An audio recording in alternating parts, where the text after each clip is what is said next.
And I will tell you, and I promise the same thing for our listeners and others, the more you step away from the digital artificial connections and step into authentic, real connections with your neighbors, who cares what their opinions are? In fact, the crazier the opinion, the better off you might be, because you're going to start to recognize that despite that crazy opinion or whatever it might be, you're going to find value in that individual. This is Jeff Burningham, and welcome to the Extraordinary Us podcast. It's 2022, and we're talking about the future. We're looking forward. Today, I have a good friend of mine, Senator Dan Mccay, in the podcast studio with me. How you doing, man? Awesome, man, and I love your digs. These are fantastic. Thank you. You're looking good. We're going to talk about the future today. We're going to get his prescription checked out, folks. We are going to talk about the future of politics, about the upcoming legislative session. Before we do that, let me remind you the purpose of the podcast. Number one, no matter our differences, and we're all different. Dan knows that. Everyone is different, but we always have more in common than we do different. We have things to build from. Let's build from common ground. How many people do you represent in your district? Yeah, so right now my district is one of the fastest growing. And so at redistricting, like 11 years ago or 10 years ago, it was 104,000. And it jumped up where I was 16,000 over that number. So I was 120,000. Okay, 120,000. And now after redistricting for this next year, after everything else, I'll be back down to 109,000. Okay, 109,000. There is every sort of person in that 109,000. Yeah. But do you find, and you go across the state, this is one of the tenets of the podcast. I'm kind of doing this differently today. Obviously, when I and we traveled across the state running for governor, you meet every type of person. Everyone's different.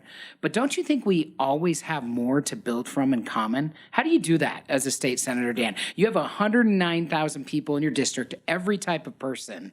How do you build from common ground? How do we do this better? Well, isn't that like a skill? When Jeff and I both served missionaries. We were both missionaries for the Church of Jesus Christ of Latter-day Saints. And one of the key things they're always teaching you, right, is make sure you're building on common beliefs. Focus on what's common.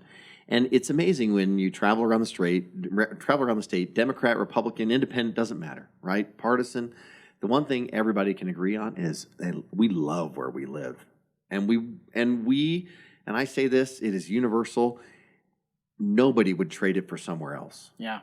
It's a good place to be. It is fantastic. And that's the one thing we can all agree on. We can agree that we have a stewardship to care for the land, to care for the state, to care for those things. You can take those things and go in lots of political directions, but those are the two, I think, core principles that everybody can look at and say, I love Utah. I want Utah to be better when I'm gone. Yeah. How am I going to do that? Yeah. When I launched the podcast shortly after running for governor, this was one of the tenets, I think, because I saw this across the state. I saw that there's all different types of people, but we really have more in common than we do different. We need to build from those commonalities. The second tenet of the podcast is that because that's true, let's act with more compassion towards each other, less comparison. Mm-hmm. There's not any comparison in politics, is there, Dan? Oh, brother. I think it's funny that you say that, because I think the biggest comparisons come because there's lots of them in politics. Yep. And I will say the worst part about politics is the talking heads, the TV people, and even politicians force you into choices that are really false choices in some ways, where you have to choose between this guy or that guy or this person's policies and their solutions. And I tell you, there's so many times that people try and trap you into a way of thinking that this way is better than the other way, and it's the only way to solve the problem. And I have found anytime somebody tells me it's the only way to do something, one, I'm talking to a liar, but two, I'm really like I've got my thoughts narrowed too far, and I need to step back and try and find other solutions. Yeah, I think so much of the strife that we've had over the last couple of years could be taken care of if we just didn't look at the other side as an enemy, almost dehumanize anyone. And this goes both ways, by the way, but almost dehumanize anyone who has a different perspective than we do.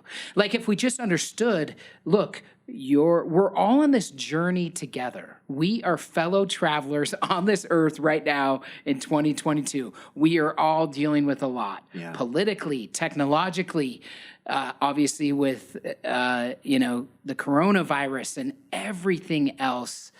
We're all dealing with that, and the details may be different, but how can we help each other instead of kind of compare and compete? That's something that was so apparent to me again, kind of getting into politics for a time, traveling the state. And I wonder if our state's extra bad at comparison. I kind of think it is sometimes. Maybe. It might be a cultural thing. I will say, though, I was going to say about politics, though, a lot of people believe that what happens up on Capitol Hill is very similar to what you see even in D.C. or what you see in the press and those kinds of things. And the problem is most people have a bad understanding of what happens up on Utah's Capitol Hill, and they probably have a worse understanding of what happens up in Washington, D.C. People you don't know, you tend to assume like nefarious motivations, right? Yeah. It doesn't matter who it is. It's just a human nature thing. Mm-hmm. And so I have found, you talk about compassion, I have found it a lot of value from my Democratic colleagues that I serve with in the legislature, that when I feel like I'm trapped and this is the only way to solve something, that if I step back, rewind just a little bit, maybe listen to the other side, I can probably get a little bit of understanding to help me shape a policy that's a little bit more digestible to the other side, so to speak. Do you think most of our state legislators feel that way? Like, do they come to that through experience, do you think? I think, I was going to say, I'm at this 10 years, and when I got in, I thought the Democrats were the enemy, right? Yeah. And now I'm much less so that way, where it's much more nuanced.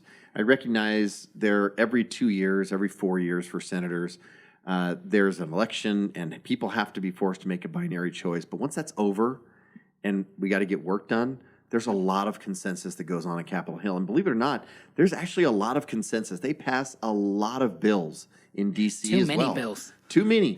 But they pass a lot of bills in D.C., and a lot of those bills pass with overwhelming support there as well. It's just the ones that get in the news. That's not the story, though. Yeah, those aren't the stories. It's never the stories. I was with Congressman Curtis a couple weeks ago, and those are never the stories that get told. And he's one of the most effective, actually, legislators in the country. He is, yeah. And so it doesn't surprise me that, the bad rap that Washington, D.C. gets is somewhat deserved, because really they seem to present that their job is to do two things, which is express outrage and do nothing.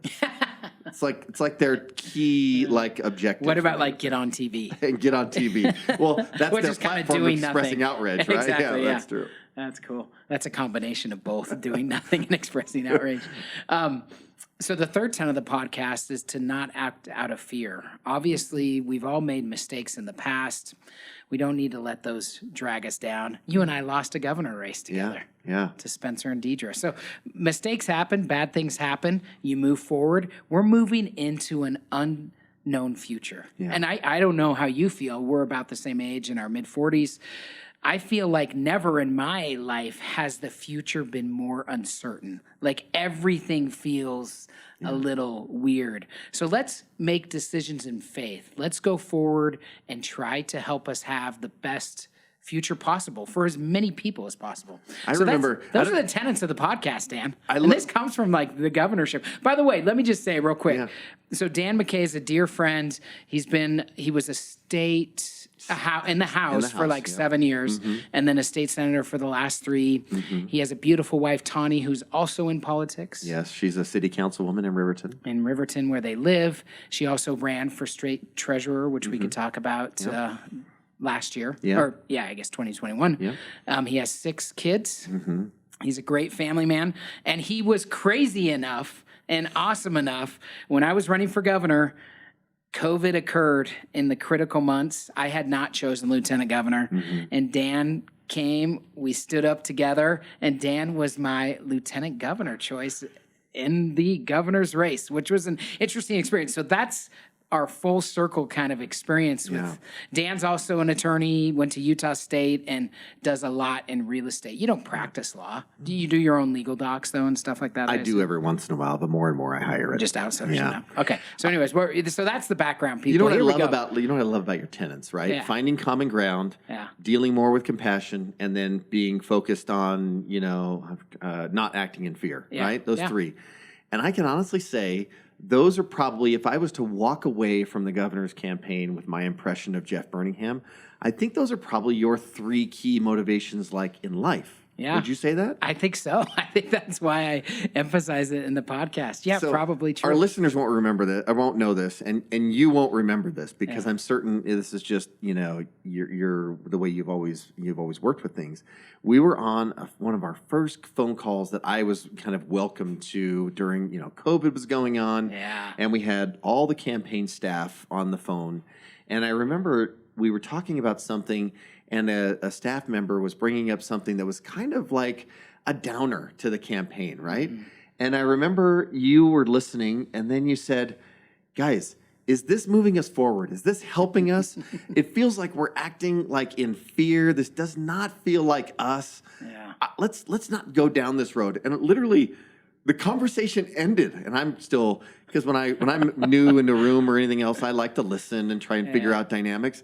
And I was like, man, the conversation just ended, which to me was new. Like Yeah. it was a shocking kind of, okay, Jeff's done with that line of thinking. Yeah. Which honestly, it was great. And I think that it's cool to see, I don't know, how you've taken that part of your character and like applied it to the podcast. And, as I've listened, it's amazing just to see you grab that and then share it through different concepts. It's awesome. I appreciate that, Dan. Thanks for being such a good friend and so kind. You were courageous to step out. I mean that at the time, and you were a great addition, obviously, to our little run. Unfortunately, it was too short because of COVID. But I try to exhibit these things. I try to live these things. No one's perfect, that's for sure. But I just think, man, we're going into an uncertain time. Let's have each other's back. Yeah. I think the future can be brighter than ever. Yeah. But it sure feels uncertain, and there's been a lot of division, a lot of sickness, a lot of mental illness, a lot of physical sickness with, COVID, et cetera. It just feels beat down. How are you doing? How have you been doing how have you been surviving? Yeah, that's a great question. I can say that COVID has taken a toll on me in some ways as well. I go into the pandemic and in the lieutenant governor's race with you, because basically we're finishing the legislative session, right? And as the end of the legislative session is coming up, we start hearing more and more about this COVID thing, and it's spreading, and oh no, now it's in Summit County. Let's hurry up. And literally we talked about like adjourning the legislature 2 days early so that we could get away from it. And then the Monday following the session, Senator Escamilla, she's the first legislator announced to have COVID. Like It was that quick. And so a lot of those things kind of came up. And then, we were talking about, Jeff invited me down to the house to talk about the lieutenant governor's race. We'd met up at the Capitol before and talked about some other things, but it was interesting as I came down to sit down. I think that was the first like face-to-face conversation I'd had outside my house for like 2 weeks. Yeah. When we met. Yeah. Yeah. And so you were still in the process of getting signatures and all those things. So hard. This is probably dragging up horrible feelings. But I remember I've tried to repress all this. Yes. I remember my psyche at the time was I felt like life was changing, and I felt like I was changing at the same time. Yeah. And when I said yes to the lieutenant governor's race, it was like I'm going to pivot and change. Right, I'm going to bet on myself. I'm going to bet on Jeff. I'm going to bet on just things changing. And I don't know what the change is going to be, but I can tell you, since that race, my mind has changed about a lot of things. Really? Yeah, and it has been just listening to people and going out around the state like we did and talking to people. You learn a ton about what people care about, and then, as we get into the campaign, the signature gathering is going to stop. Yeah. And we go from being focused on a primary because we're so close to signature gathering. How are we going to do this? And I tell you, it was like back and forth whiplash of campaign. That was so hard. So painful.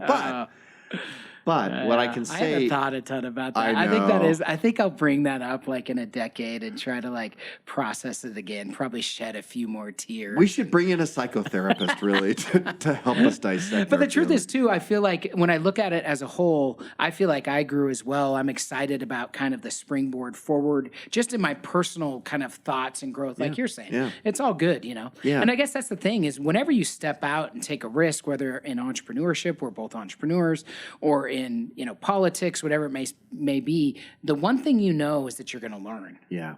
You're going to learn. You may win, you may lose. You don't know if you're going to win. You don't know if you're going to lose.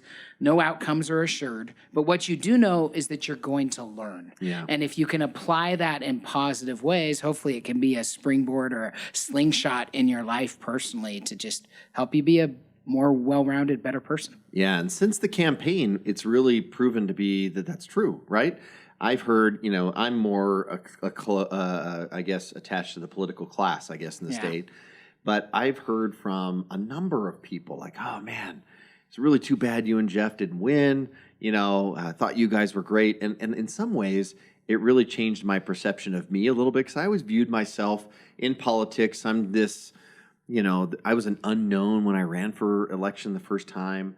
I was surprised I won, honestly. I think a lot of people are still surprised I win. But you get that. But I get a ton of feedback from people that say, oh, you guys had a great message, and it kind of changed how I thought about myself a little bit and also changed how I looked at the process as well. You remember, Jeff and I are standing in front of cameras and talking to people on Zoom calls and it was so hard to hours connect. and hours and It was hours a so day hard. over the camera, over Zoom. But I holding virtual town halls and man, this must be. I know. We're Sorry. talking about. Shortly after that, though, I'm going to quit my job. Yeah. I'm going to. Yeah, you've had a lot of change. I'm going to start betting on myself more and awesome, trying to find more opportunities where I'm betting on myself. And so far, I still have food on the table and we're doing cool. okay. And you attribute some of that to jumping. Absolutely. Awesome, man. Well, I'm Absolutely. glad. I'm glad to hear that. I'm going to pivot here because it's fun to catch up and to talk about that. We could talk about that for hours. No, I think it's fun and it kind of feels good. Yeah, okay, We're good. debriefing. But I want to pivot to a big question. So since the governor's race, at least the last year and a half, I've been thinking a lot about the future. I've started a new technology company. So here's the question, Dan. The entire world is decentralizing. Whether you're the church, whether you're the state, whether you're the federal government, everything is becoming flatter. Everything is decentralized, and we feel it. And COVID was an accelerant to this, right? Yeah. Can the nation state survive this decentralization? I'm saying like in our lifetimes. We're our mid-40s. Let's say we're halfway through our lives. In another 40 or 50 years, will large nation states exist, Dan? And why will they exist? Here's my question. I'm going to throw it to you, or here's why I think of this. The amount of cost and the ROI or benefit. It's really hard to justify when you're being taxed at whatever 30 to 50% of your income, and then you see kind of the services that you get that are so behind the times and so un-user friendly. You have this massive decentralization in money with cryptocurrency and in other forms. Does the nation state survive this, Dan? Do our grandchildren grow up in a world like ours? I mean, this is a big question, but I've been thinking about this. Hit me with your thoughts. Yeah, man. So let me just make sure. By nation state, we're talking about like countries, like America. Yeah, like Russia, big nation. Yes, China. Russia, big nation states that have had a ton of power over the last several hundreds of years. But really, if you go back further than that, it wasn't really like that, right? Yeah. The rise of the United States and other great nations and big nations. I see that changing. You see the decentralization of everything. You see crypto is going to come into politics more and more. It's funny. Anyways, I mean, these are big issues that I think people are thinking about.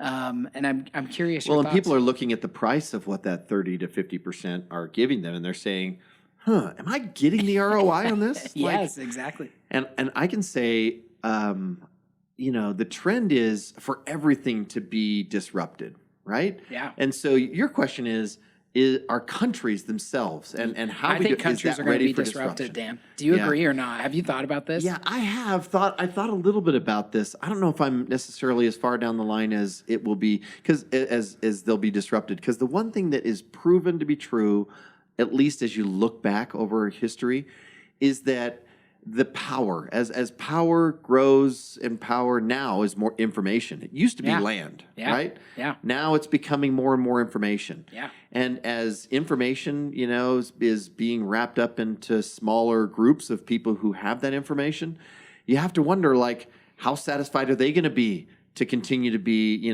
does Mark Zuckerberg love the idea of being hauled in front of Congress and being yelled at by people who, or Elon Don't even Musk, understand his business. Right. Don't even understand technology. Take Yeah. Elon Musk, right? Yeah. Elon Musk on Twitter. You had, what's her name? The senator from back east, Elizabeth Warren. Mm-hmm. She goes on Twitter and says, Elon Musk needs to pay taxes. He's just not paying enough taxes. He's not paying his fair share, right? Yeah. Which is such an interesting component or question of what fair share means. But Elon Musk responds to the tweet and says, basically, this from a person who has no idea what my business does or how money is made, right? Yeah. Which is fair Yeah. because she's been a college professor. Yeah. Right? Mm-hmm. She can academically tell you, how the economic fiat system works. She can tell you. But when it comes to actually making it, Elon is far superior to that part, right? Yeah. Yeah, and I'm not a conspiracy theorist, but No. think of these big nation states. They provided protection, Dan. That's just it. It's protection. But you can't be protected from information, from cyber attacks. Like, quote unquote warfare is changing, Dan. Yeah. Like, it's not the way that it was during That's like where I was going. World War Is who's II. the Yeah. aggressor? Who's the aggressor? Like, Yeah. who's gonna It's these cyber attacks, right? Which Yeah. are really small. Yeah. They're not government sponsored Yep. most of the time. Yep. And so, who's going to protect us from those components, right? Yeah. And more people are saying, well, the government's not really capable of doing that. Exactly. But I will say there are some things that people just aren't aware happen. Like, for example, the state of Utah, we get hacked or we get attempted to hacks. The number of them, I just saw this from the Department of Technology Services, and it is like in the millions by the minute. Really? Right? Of people Wow. just trying to get into Utah because they're trying to get the Social Security information scary, of the state. yeah. So luckily we blocked all that stuff Yeah. and it's been fine. But that's happening to us personally too, right? Yeah. If it's happening in a state. But our Social Security numbers, do they matter anymore once blockchain becomes a more relevant factor? Well, for that's the thing I'm identification? saying. Like, have you read The Sovereign Individual? I have not. You should read this book. It's about like the sovereignty of the individual, Yeah. and it basically goes back to we are in charge of ourselves. It's freedom, you know what I mean, which I love, but it's also saying we cannot be like.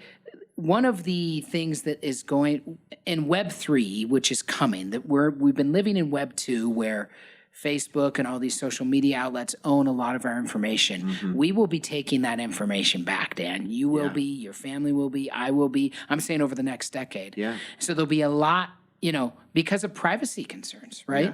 And so, Well, I'm worried that Web 2.0 becomes the blackmail device for Web 3. For Web 3. that's a good point. You know, like they're going to have all this information about your history, Yeah. and you're going to want to leave it and go well, to that Web already 3. kind of happens, right? I mean, Web 2 kind of already acts like a blacklisting mechanism. It does. On truthhood or falsehood, just on whatever may be out there.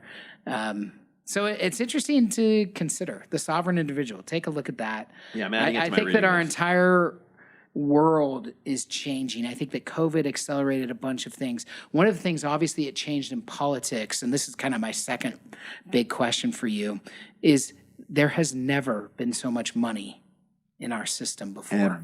Ever. We think that trillions is just, trillion. What do you mean trillions? We've never done trillions before. Yeah. And we've done now what? I don't know, 6, 7, 8 trillion dollars that our country's printed and is now pumping through the system. So people ask, why does my burrito now cost $12 instead of $7?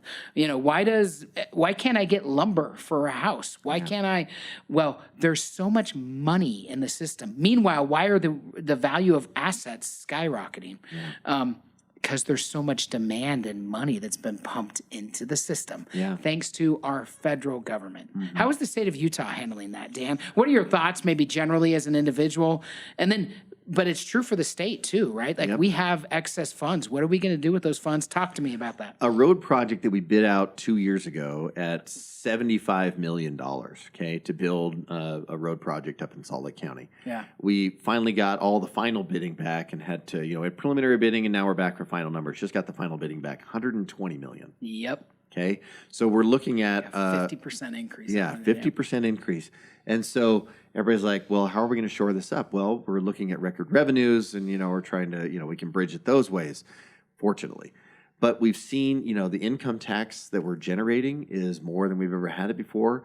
Our costs, though, we're looking at state employees, and we're looking at, all the way through the state system, and we know we have to do something. We've seen 6.8% inflation. Yeah. So we know that if we don't try to match that number, that our employees actually lost ground. Yeah, and you can't keep people, right? If you lose people, you can't get people back, or it's hard to find people. The state is shedding people, right? Yeah. So during record economies, right, people leave the government sector and go out to the private sector because salary and wages are better, always there. Yep. You're supposed to get better stability from the state. So those are some bad, of the, though? No. If we shed some, if government sheds some people, it's probably not bad. As long as government doesn't have a placeholder to recruit that person when things go down. Yeah, which they probably do. Which they probably do. Yeah. But you see that dynamic of trying to answer those long-term questions, and you and I both know my friend Natalie, who's been on your podcast. Natalie thought she did a great job. Yeah, she's awesome. She does not believe that the inflation. Her and I have argued about this a little bit, but she doesn't believe that the inflationary measures are here to stay. She says that they're mostly based on supply side, all these other issues. So she doesn't think it's long-term. She doesn't think it's long-term. She thinks it will. My problem with it not being long-term or not feeling like it's long-term. Didn't the Fed just kind of say the opposite, in the last week? I know. Kind of saying, like, we've got to change. Natalie and I are connecting tonight for the podcast, and so I'm looking forward to giving her that piece of information again, see what she says. But the inflationary bug is the hard part, and most people who are economists that know this, once wages see inflationary spikes, it is hard for inflation to unravel itself. Yeah. You can deal with short-term inflation in sectors or products or those kinds of things, and as soon as the demand returns, either demand returns or the supply returns, one of the two, you can fix an inflationary measure within a market cycle, maybe minimize it. But in this situation, once wages start to see it, it becomes sticky. And now every employer right now, as they're going through these annual reviews, trying to look at salaries, you see, my son was just talking to me at his job. He works at Costa Vida, right? And does it for, 3 days a week. Yeah. And, a few hours a week. And he goes this, he's getting paid almost $14 an hour. Yeah, that's like a starting wage now. To work at Costa Vida, like, making my burrito, to your point. Yeah. And I keep going in there, like, my burrito is $18 now. I don't know what to do. We've been eating too many burritos.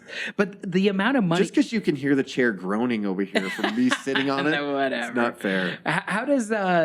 what's the state going to do? And by the way, I continue to talk to the governor and to you but I'm not following politics day to day. Yeah. So the state has access, it's why you're right? smiling. Yeah, it is why I'm smiling. It's why I'm happy. I've got this glow about me. We have an excess, I assume. Yeah, what are we going to do with that? How much? What is the excess? What are we going to do with that? Are tax cuts being discussed? I'm just asking questions that I think are on people's minds as we go into the 2022 legislative session. So the answer is yes. We have a lot of revenue. We're over $1 billion surplus again, right? I think it's 1.2, and so we're the state budget when I first joined on the legislature was around $11 billion, and now we're looking at it being around $25 billion. Wow! In 10 years, 11 to 25 billion. Mm-hmm. Yeah. Okay. So we've seen a pretty significant growth, right, in the budget. Pretty significant. So, yeah. So the question really becomes, that's a nominal number, and so if Jeff and I wanted to nerd out, we'd give you a present value number, which is irrelevant. But that factor remains that the budget's growing and the expenses, the demands are still there. So you're going to see a call for tax cuts, and I've seen some of the preliminary proposals. The governor wants to cut the food tax by giving an income tax credit that has some merits to it. I can see why he's trying to do that.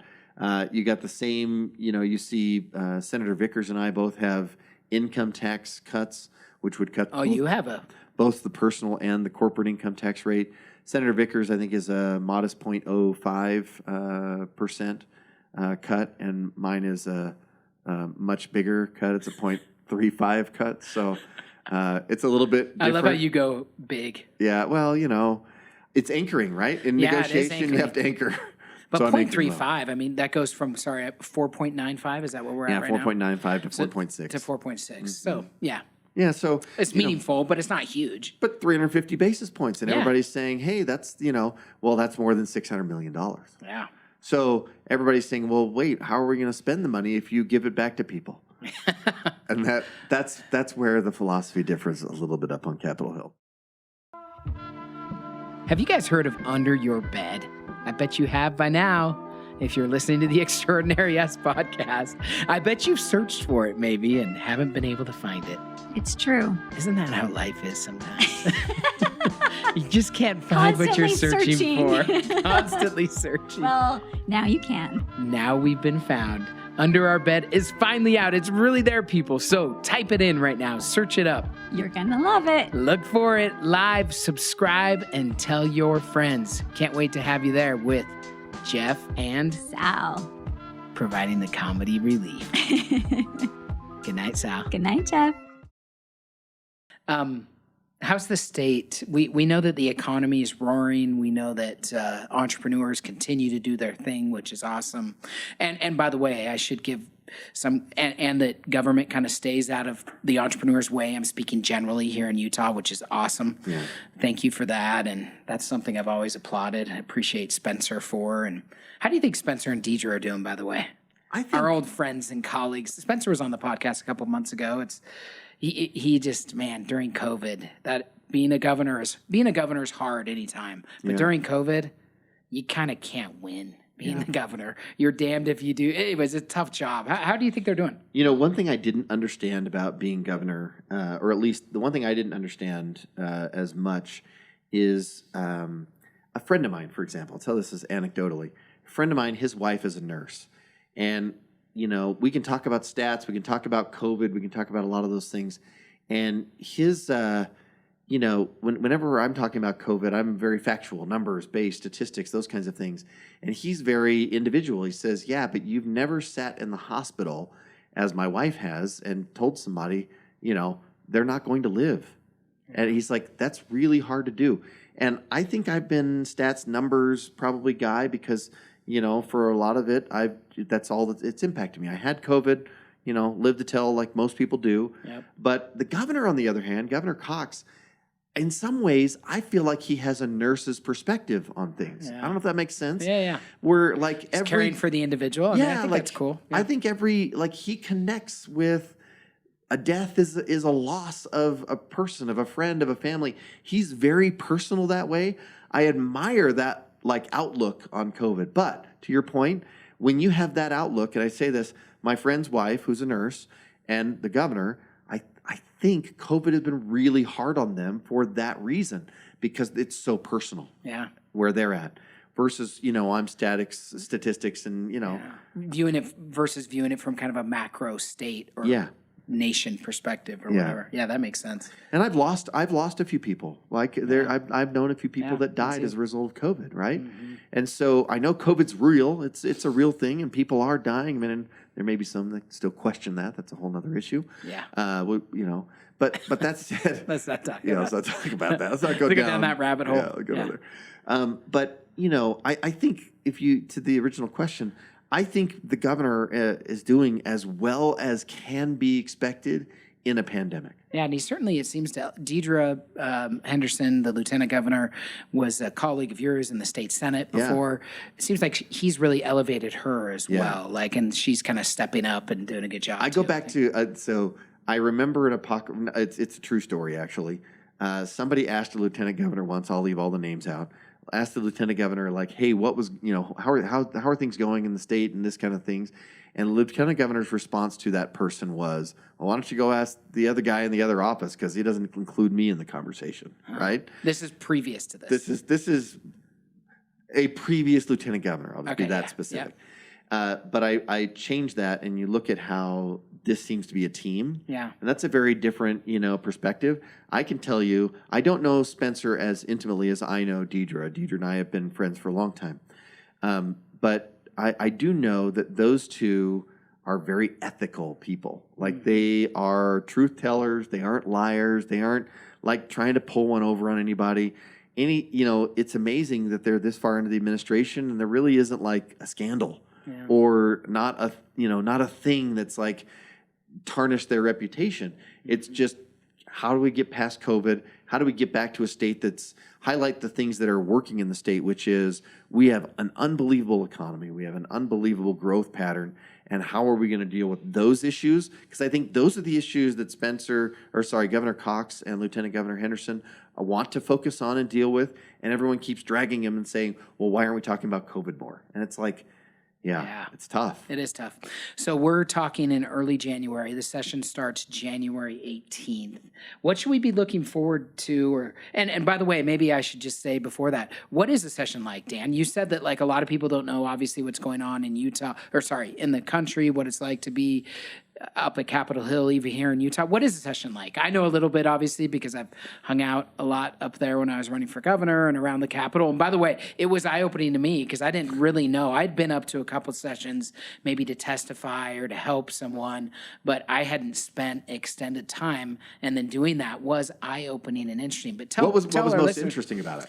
Well, what was most stark to me or interesting to me was just the different, I'll just say crowds, or like I was from the entrepreneurship crowd. So I'm used to being pretty casual. I'm used to people being light on their feet, very adaptable, changing, speaking their mind, making things happen. And then I step into this different group of people. It's very, I'm speaking generally. Yeah. Very academic. Yeah. Very buttoned up, yeah, very philosophical, almost less about doing, less about action, which entrepreneurs, including myself, have a massive bias to action. In fact, as I've invested over hundreds of entrepreneurs in my career, one of the things that distinctly every type of entrepreneur, but entrepreneurs have a bias towards action. Yeah. It's almost like a lot of politicians have a bias towards inaction. Yeah. A lot of thought, a lot of analysis, a lot of talking, a lot less doing. That's like immediately, when I spend my first half day up there, that was immediately apparent to me. Yeah. Like this is a whole different like culture of people that are just really different from the one that I was used to. So that was the most stark thing, honestly. And you also go from like the entrepreneur world is very active, very aggressive, right? Yeah. Also, like you said, speak your mind. And I can honestly say that the legislature and maybe Utah's population at times tends to shift to a passive-aggressive perspective, right? Yes. And where they care less about speaking their mind, they care more about how you feel about what they're saying. And about appearances. And a lot more about appearances. It's that very quality that probably gets me in trouble because I probably have more of an entrepreneurial mindset. You do. Which I appreciate that. Yeah, I say, here's what I'm thinking, and you don't like it, go to hell, right? Yeah. Can I say that in Utah County? Okay. Yeah, you can. I just wasn't sure. This close to beep Provo. it out. Okay. Don't worry about it. Thanks. But real quick, you have had a little controversy. I'd say that even like when we met years ago, just briefly, the feeling was a little bit of controversy. Would you say this is why, kind of? Because you speak you more to the point. Yeah. Is it hard for you to operate then in this? Yes. And again, I'm speaking very generally. Hopefully, people don't get offended, and I don't offend legislators. I'm not. Kind of, you're operating in this group of nerds that are like thinking and talking about how to do things and less about doing things oftentimes. Like the culture was very stark and apparent. You need both sides, by the way, I believe. I'm not saying I have a bias towards the action and entrepreneurship side. Sounds like you do too as well, which has stirred some things up. Is it hard for you to operate in that system that's different though than you are? Yeah. Yes is the answer so the judge doesn't say I'm not answering the question. It is harder for me, but I go to, I love to study history. And so Washington was very much the thoughtful, political, aware. He was kind of slow playing action. Sometimes some people say he was indecisive. He would just sit back and wait. those were Washington, like views. But on the other hand, Hamilton was like act, go, go, go, right? Yep. And I would say there has to be a balance between the impetuous kind of Hamilton style. Agreed. And there has to be balance between that and the Washington style where he's like, well, if given a choice, let's just sit back and wait for things to happen. Yeah. And by the way, I'd say that Spencer's more on the Washington side. I'm speaking generally. Yeah, Do we have enough rabble rousers up there like you? Enough. I mean, Or do we if you not? ask Spencer, he says he has too many. Exactly. What would you say? He'd probably say this one is too many. Yeah. But that's Would you say that you wish there were more, or you think it's good, like we have a good balance? Or I'm just curious. I don't know. I will say the one thing as a country, I feel like we're shorted out in history. Hamilton died when he was 47, 49 years old, right? That was his death. We didn't get an opportunity to see Hamilton Mature and get to, because you remember Washington's in his 50s when he's fighting the Revolutionary War. Yeah. Hamilton's not there until, he's in the 20s when he's there. Yeah. So I would say like we didn't get an opportunity to see what an impetuous person turns into as he gets patient. Yeah. So I would just say, it's probably good, and there's a good balance up there of rabble rousers trying to make things change. I wish there were a few more, but but there's no guarantee that they would be rabble rousers that are trying to make the same change I am, and that's the problem with rabble rousers. And this, right? You brought this out, and nobody else will know this. But in my interview session with Jeff when we first said, Jeff said, and I remember this because I think about it all the time now. It's Jeff's voice that tells me this, even though I know he probably got it from others, which is Dan Mccay is not a great team player. Right? He's not a great team player. And so this is what I said to you? Yeah. I don't remember exactly. But and I think about that all the time. I said, this is your reputation. Yeah, this is your reputation I'm kind of bold, Dan. Yeah, which is great. Yeah. But I have taken that into, okay, how can my feeling, I'm sitting in 8 hours of caucus meeting, right? Mentally, I have made a decision within 2 minutes of the presentation of information as the direction we ought to go, and I feel like it's the best way to go. Unfortunately, in the caucus, there's 22 other people we need to bring along, right? And they haven't made the decision. And some people feel like they need to talk before they make a decision. That's not wrong. It's just that's how they feel. I'm not that guy. Yeah. And so it is, I'm constantly hearing your voice, and you'll laugh about that. It's true, but I'm constantly hearing your voice. To remember to be a team player. As I'm sitting in these meetings that are long, to say, be a team player, listen a little better. It's interesting. I think type A kind of personality leaders, which I am, I think you are, Dan, there's a seasoning effect, right? Yeah. Based on experience and I think, by the way, those end up being the best kind of leaders, the people who can get things done, who have strong conviction and can persevere and are persuasive, but they also can bring people along with them, because you never win alone. No one ever wins alone. In fact, if you win alone, by the way, you didn't win. Yeah. You didn't really win. You were there alone celebrating your own victory. It's about bringing the team with you. So true, right? Yep. And that's the hard part about the type A personalities, and it's true of Hamilton, same thing. Yeah. You can be great if you survive the duel. Yeah. Right? But there are duels. A personalities get stuck in these duels all the time that sometimes the backbencher leader kind of avoids those duels and outlives us, right? Yeah. So I can say that there are a few tech people, right, in Utah who are great tech startup people, but they are in the middle of jumping in front of a firing squad on a regular basis. Yep. And I'm not going to name them, but you know who they are, and bless their hearts. Like, if they could avoid the duels, they'd be far better off. But it's painful to see us duel. It is, and I know exactly what you're talking about. So I think your question was like... So what's the session? So two last questions here. We've already gone. I'm sorry. No, it's fun. 43 minutes. It's fun. Oh my gosh.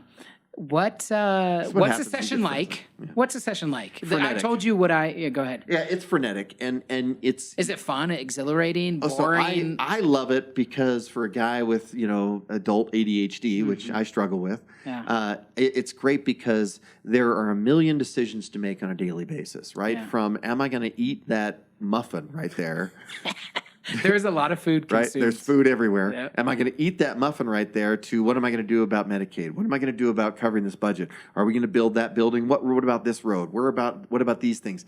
What about this policy over here? Are we going to deal with the death penalty? Are we going to deal with this, criminal justice issue? And you're literally bouncing mentally from issue to issue to issue. And I would honestly say that the legislature is a fertile playground for people with ADHD because you have to bounce everywhere. Fortunately, not everyone, a lot of my colleagues get totally overwhelmed with all of it that goes on because they're not built that way. Yep. And so it's kind of a different environment that way.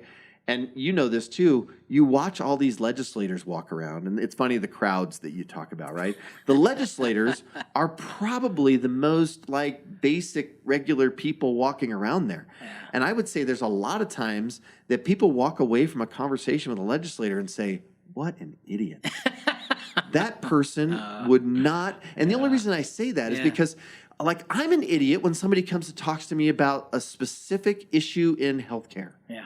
I'm a real estate guy, right? About NFTs and technology. Yeah, right. You go through the list of things I don't know. That's true for everyone. Yep. But you can take 104 people, 104 legislators, and between us, we're an expert on almost everything because there's a mouthpiece for everyone. And depending on the policy, depending on the issue, we have an expert to deal with every single one of those issues.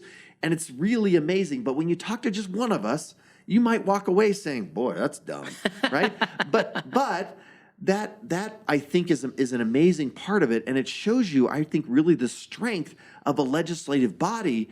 But then to your question that we kind of talked about before we get started was, how long are people going to be patient enough to wait for a legislative body to make decisions?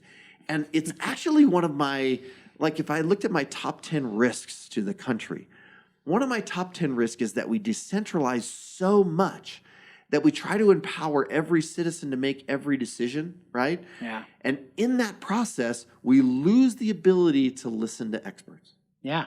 And we lose the ability to act maybe together. Yeah. I mean, this is part of tribalism, right? We're kind of going back, not just tribalism in our own thinking because we're getting fed the same kind of opinions and ideas, but we're becoming more tribal and more decentralized and more local, hyper-local. And anyways, look at the argument over voting. Yeah. Okay. You have some people who believe the only true and living way to vote is to show up and use a pusher that pushes through a dimpled Chad and right, like a little whatever those little poker things are, right? Yeah. You remember what they are? I don't know. Florida made them infamous. Yeah, I know. Right? So that's the only way to vote, or to fill out a Scantron, and that's the only way to vote. And you have to do it in person, and you have to show an ID. Think about all of those things, right?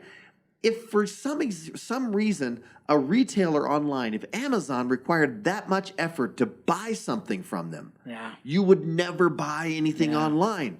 And that's why I look at our little mobile devices, right? And I say, well, there's going to be a push at some point for all those folks that think that's the only true and living way to vote. There are going to be a lot of people who say, can't I just vote on my device? And once you get to voting on a device, right, you can use Face ID to recognize the person. That's far better. Now, once you can do that, and blockchain, I think is going to solve a lot of that, right? Hopefully. So once you can do that with your device, now we're going to see the ability to decentralize decisions rapidly. And that's where I think technology is going to rapidly change and decentralize things. And I'm a little bit, I don't know if it's going to be good or bad. I know, you got to. I have mixed feelings. It depends on us, right? It depends on the people. But I believe this, it's going to work out. Yeah. We are as a species, we're going to figure it out. And the one thing we have proven is that sometimes entropy, or the ability to go from organized to chaos, can actually produce amazing results. Yeah, I think it's a good point. What specific issues should Utahns and the rest of the nation be looking at this year in terms of the legislative session? I think that the citizens of Utah especially ought to be watching how the state of Utah is managing growth. Yeah. I think that's a big problem. How do you help manage growth? I mean, affordability for housing, is crazy, Dan. We both have kids. Well, my oldest is just back from a mission and at BYU. You have kids that are, moving out or getting close to that. Housing. what's up? Remember, We spoke about this a lot. you remember Boy Scouts, Yeah. right? We used to have competitions in Boy Scouts as to who could build the biggest fire. Yeah. Right? Yeah. And eventually what ended up happening in that is everybody kind of gathered around the biggest fire. And it became the center of camp or whatever it was, and that was kind of the thing. And, I took that later on into life, and we would throw pallets and build huge bonfires out on the beach or whatever. Yeah. But I think a little bit of what you have going right now is the idea of building bonfires, right? And it was kind of an economic development model where states around the country were building a bonfire of growth. And they're trying to figure out, how do we economically grow? If you're not growing, you're slowing, and nobody wants to slow, so how do we prevent that? So we went out and, under previous governors, we threw our sparks down and we, started a fire. And other states did the same thing. And some states, decided to start small fires.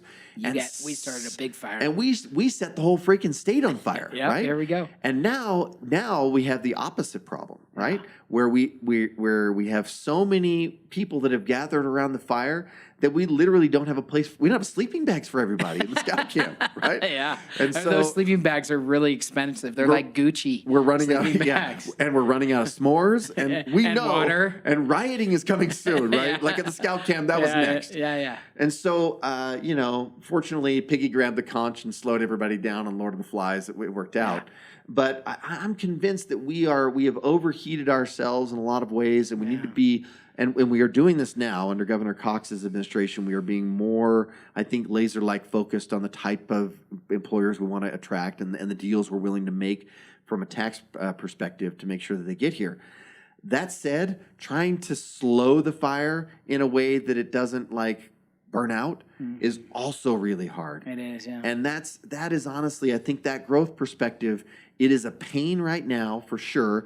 I mean, in the 80s, everybody was worried about the Great Salt Lake filling back up again. Yeah. And we're putting pumps out so we can pump it out to the West Desert, right? Yeah. Now, during our lifetime, we've seen it gone full. We had a summit today with Speaker Wilson, and he had a summit on how are we going to save the Great Salt Lake, because if the water disappears, then all we have is a giant dust bowl that can't be built on because the soil's on it. Yeah. So And it hurts the environment. It creates dust storms. And, it becomes a mess, right? It will decrease the quality of our snow. Go down all that list. So those are the growth issues. And how do we do it? I think it's going to be a nuanced, harder, slower process than anybody wants it to be. And in the meantime, I think everybody just needs to buckle up and be prepared for what we have right now, which is higher home prices.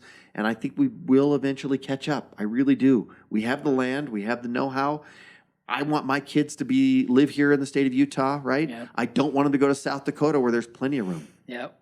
So growth is the issue. I mean, that was the issue during the governor's race. That's the thing that I was beating the drum about. We need to be proactive. The problem is politicians aren't paid to be proactive, Dan. They're not elected really to be proactive. And they're more reactive, right? But growth is here. It's hard to get on top of it, in my opinion. Now, go ahead. But the problem is, can I take money from you to solve the growth problems? No. Yeah. I mean, I can't. No, I mean, I know the issue. Right. Yeah, I know what you're saying. You can't. And so that's the problem, and that's my worry, honestly, with watch how the government manages growth, because they start incentivizing the wrong behavior. Yeah. And that's what we're worried about now is, are we chasing the wrong incentives, and how do we avoid that? Yeah, a way to slow growth is to double the state income tax. Yeah. Can you That imagine would slow growth. Yeah, can you imagine the hills above you, right? The state just decides, what we're going to do? We're going to build apartments all up the hill right above Jeff. Yeah. That people will light themselves on fire on that issue too, right? Yep. So that's NIMBYism. So the growth. So I think, is the growth. number What one. other specific things in the session? Anything else? Yeah, I think you also see us dealing with justice and how we're reinventing our justice system, right? Mm-hmm. We have been a long time. I mean, back to the feudal system. We have been a retributive government, right? Where the government is, how do we punish people? How do we put them away, lock them away? And now we're focused more on how do we rehabilitate? Yeah, and how do we? Baby. Yeah, The Other Side Academy. yeah. We were there for Joseph Crenny. Yeah, Do you know the I Other do, Side Academy? yeah. They are doing. We were there for New Year's. We spent New Year's Eve with the inmates. Christmas Eve. Sorry, with the inmates, or with the people that should be in prison, Yeah. but that are students in Right. Tosa. It was so inspiring, Dan. You've Yeah. been there. There are better ways to do this than to just throw people in jail, right? Yeah, yeah. One of the biggest debates this legislative session is going to be over the death penalty, Yeah. like whether or not we should continue to do it. I personally am one has felt like no, we shouldn't, and so again, we're being proactive because right now we only have 7 people on death row, and we aren't issuing death sentences a lot. Yeah. And so a lot of people are saying, well, does it really matter? We can keep it from a negotiation tool, yada yada yada. I think it is a primitive practice and I'd like to see it go away. And so that will be an important debate that will go on this next session as well. What about the flag? Is the Utah State flag changing? See, I'm forever going to be known as the flag guy. No. Yeah. I'm saying because I kind of like the new flag. Yeah, I haven't stayed up to date. Are you still working on that? Yes, we still are. Okay. And so we start the public process for like submitting drawings and everything else. That will be on January 18th. I thought there was a design. I thought it was cool. I saw it. So we have a commemorative. I wanted to give people the opportunity to see what a redesign of the flag could look like. Okay, but then that's what that was. We adopted a 125th anniversary of statehood flag. Got it. And that flew And over now the it's kind Capitol. of like give us your best ideas. Yeah, that's absolutely right. And so now we kind of have that process and that debate going on a little bit more as well. So you've survived COVID. Yeah. Tawny's a wonderful wife. You have Yeah. beautiful children. Let's end on a high note. What gives you hope, Dan, for the future? Again, I don't know. Do you agree with my sentiment at the beginning of the podcast that like everything feels less stable than it ever in your life, like uncertain? Yeah. Again, supply chain issues, inflation, cryptocurrency, technology, political divisiveness, race issues. Like just everything is woo woo. Do you agree with that? Yeah, absolutely. End us on a high note, Dan. Okay. What gives you hope, Senator Mccay? So what gives me hope is so I read a book called Infinite Progress, and we're pimping books on the podcast guess today. so, yeah. So I read a book called Infinite Progress, and basically the book was despite our government, we're getting better all the time. Healthcare is getting better. Maybe not more affordable yet, but it is getting more affordable, right? Yeah. Things are being disrupted on an infinite basis, and we're constantly seeing improvement despite what the talking heads and everybody else is saying, and even political pundits. So here's my challenge for you, for my listeners, everything else. I hired somebody to manage my social media. Ooh. And Really? legitimately, I log into Facebook or Twitter a couple times a week, right? Just to see, okay, what's out there, right? And occasionally a friend will send me a link that, will be some funny video or that kind of thing. But that is all I do with social media.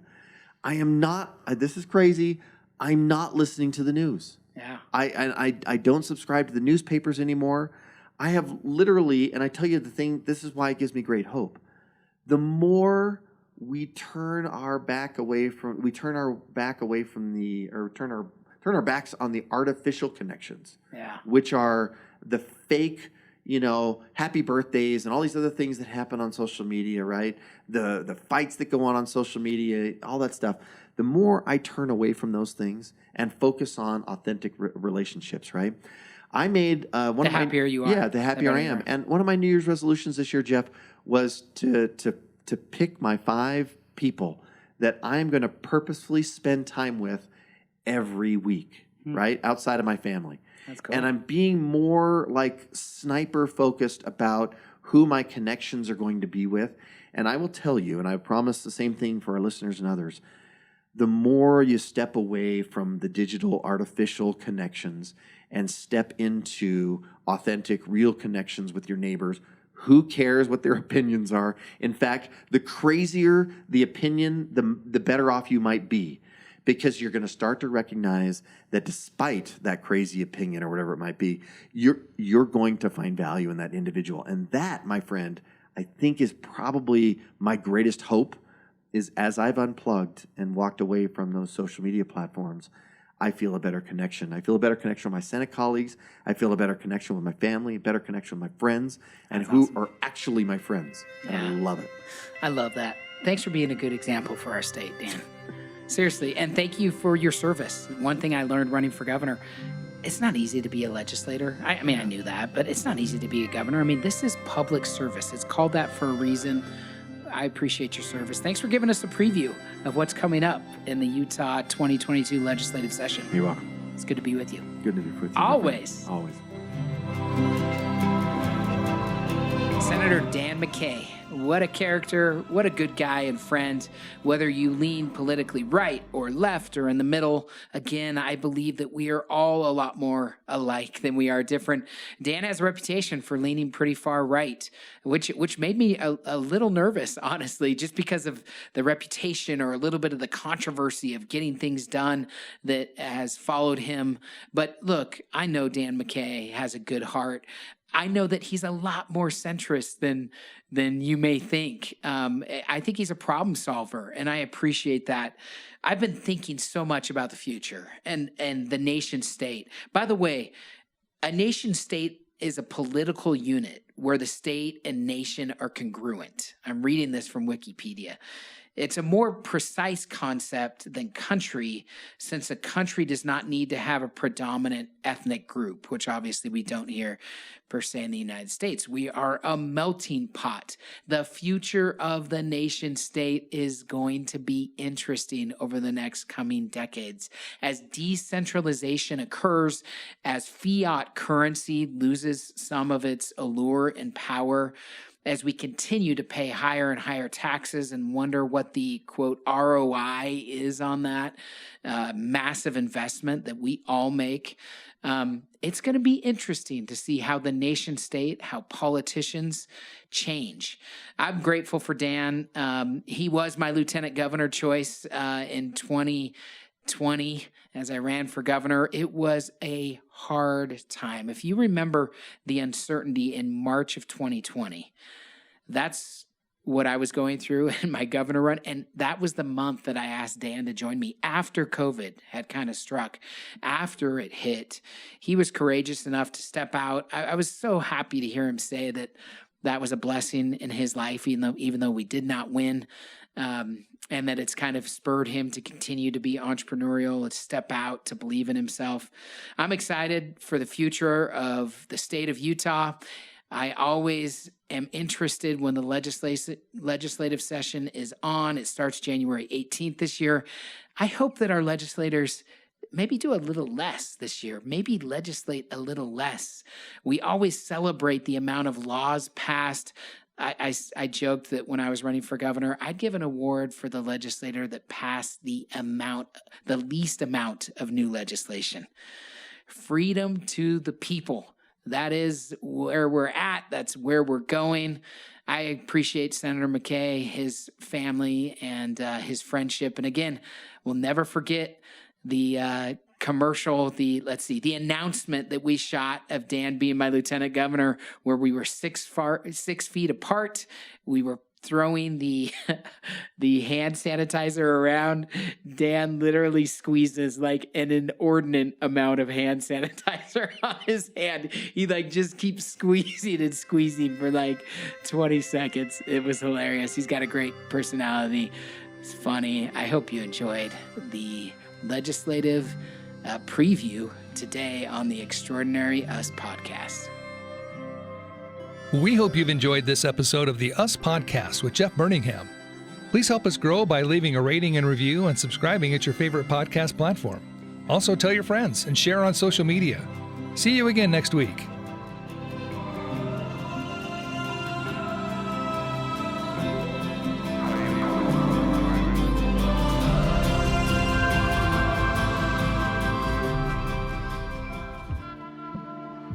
Sally.